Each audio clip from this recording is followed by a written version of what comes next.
She entered the courtroom like a shadow, her face hidden behind her hair, her head lowered, avoiding every gaze. No words, no smile, only the faint sound of her footsteps on the cold floor. They call her Mia. It is not her real name, but a fragile shield between herself and the world watching. Today, she was going to reveal everything. As she took the stand, her body betrayed her tension.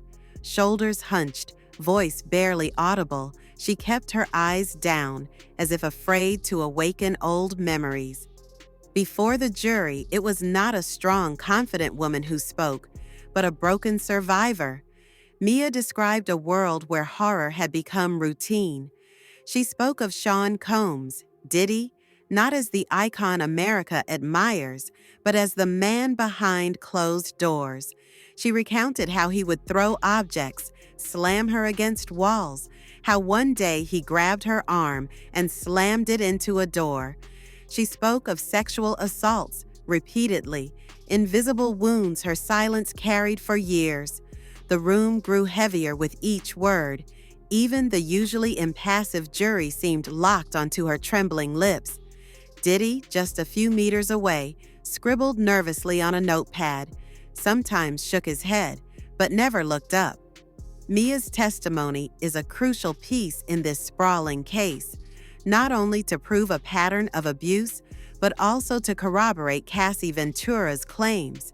Because Mia was not just an assistant among many, she was Cassie's confidant, the one who had witnessed the unspeakable. Tension rose when she recalled a night few could forget. The assault on Cassie in the privacy of her own apartment. That night, there were three of them: Cassie, Mia, and Deontay Nash, Cassie's personal stylist. They were packing for a trip when sudden banging on the door broke the calm. It was Diddy. He stormed in like a force of nature. With a brutal move, he grabbed Cassie and threw her to the floor. Amid the chaos, Deontay jumped on him to intervene, but was violently thrown aside. Mia, gathering her courage, jumped in too, desperate to protect her friend. Cassie lay motionless on the floor, her forehead split open by the sharp frame of a bed. Blood everywhere. Mia remembered rushing for towels, panicking. They fabricated a story. Cassie had been drinking. She had fallen. No one could know the truth.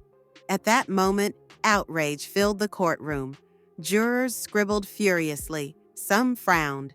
The prosecution had a vital asset in their hands. Raw, authentic testimony, hard to deny. As Mia continued, an undeniable truth surfaced. Behind the spotlights, behind the polished image of an international star, there was violence, not the fleeting rage of a temper, but calculated, systematic brutality. Time and again, she described not just the beatings, but the humiliation, the fear, the unbearable dread.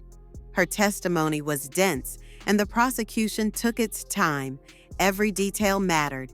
Every pause, every tremble of her voice weighed heavily.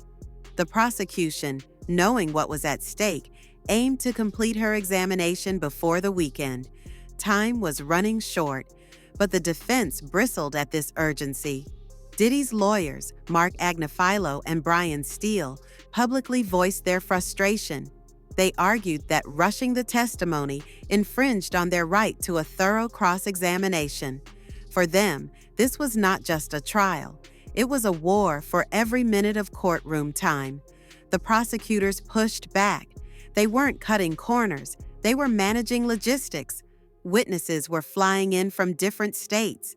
Flights needed booking, hotels arranged. The judge listened, firm but fair.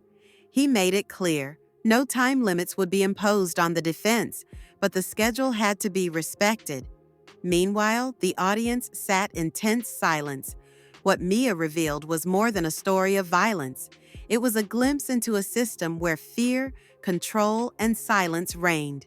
And her bond with Cassie Ventura wasn't just friendship. It was shared survival, knowledge of what lurked behind the fame. When Mia recalled Cassie being rushed to a plastic surgeon, the courtroom held its breath. No one moved. No one spoke. The incident was buried under a lie. Cassie had been drunk, had fallen. But Mia knew better. And now, so did everyone else. Across the room, Diddy remained almost still. He took notes, sometimes glanced up, sometimes away. The jury, meticulous, continued to write. No outbursts, no murmurs, only the gravity of the moment weighing heavily on everyone present. At the stand, Mia wasn't just accusing a man.